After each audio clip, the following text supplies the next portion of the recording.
I hate new gameplay. Now you may ask why, and it's because it's just so emotionless.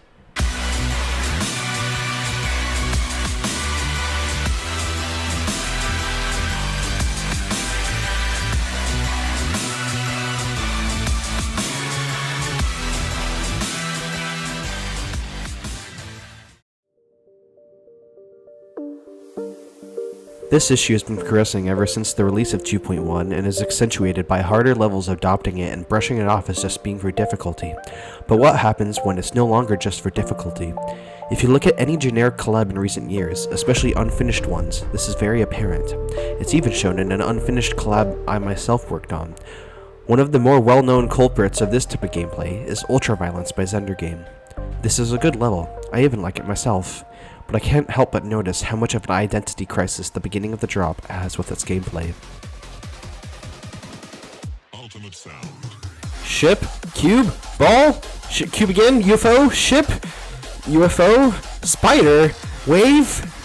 You get the point. But in Zendergame's defense, I do think this somewhat fits the song here, but the issue is when completely unrelated levels start taking this and running with it. Let me get to the point. The point I'm trying to make is, gameplay now changes too much constantly to make the level more engaging. It does not make it more engaging in my opinion, in fact it detracts from it and makes me feel like it's emotionless just trying to be like every other level nowadays. This brings us to our next issue. Levels are being made to be rated. This statement is unfortunately really accurate with describing the way the community is treating level creation right now in recent years. Not enough people are creating levels to actually be interesting or, well, good. The four best creators that stray away from the norm in recent years, in my opinion, are Kron44, NageFew, Jonathan GD, and 2003 Devon. A non-modern example of this is creators like Carmel. These creators are some of my favorites because they create to create, not rate. Oh, that rhymes. Repeat after me. Create to create, not rate. This may be controversial, but this is why I actually put a decent amount of attempts into and enjoyed playing Red Rooms by 2003 Devon. I honestly enjoyed the gameplay, and just the idea that he created it not to be rated, but just to actually create something interesting stands out to me. This lack of an identity crisis and being grounded in an uncompromising nature is why I love levels like this. So, next, Jonathan GD. I love Future Funk, but so many people hate it because it's not compromising the modern standards of gameplay. I enjoyed the duel. I enjoyed the challenge of the 99% mark. I even died there myself and I enjoyed it. I liked the idea of needing to hit orbs to open paths as well. I even use it in my layouts from time to time.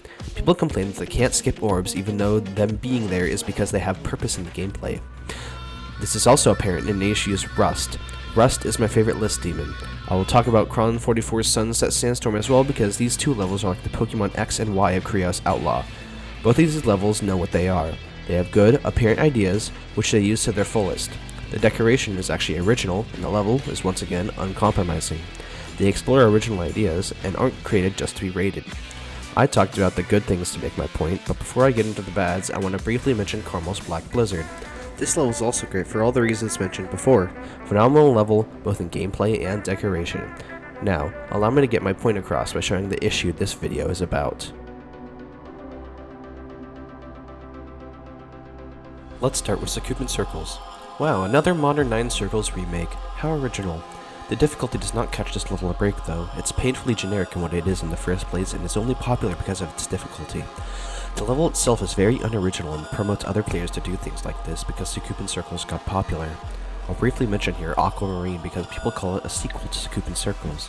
This level does not need a sequel, this is just someone following this bad example. Next, Waziretta.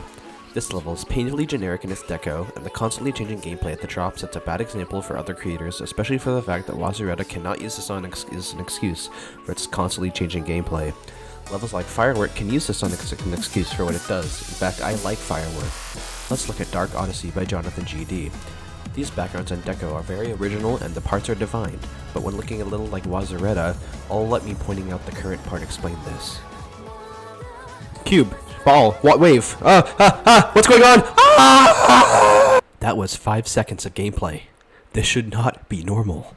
I'll briefly mention here Shiketsu because it has the same issues as Waziretta, but it hopped on the trend of levels like this after it was already dead, just to capitalize off of it.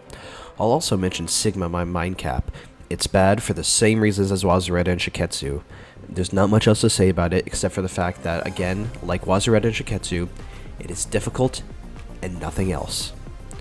At the end of the day, levels are turning out now to all be falling into the same fate, being created to be rated. Thank you for coming to my TED Talk. At this point, I'll just play Black Blizzard to cleanse your eyes. Thank you for watching.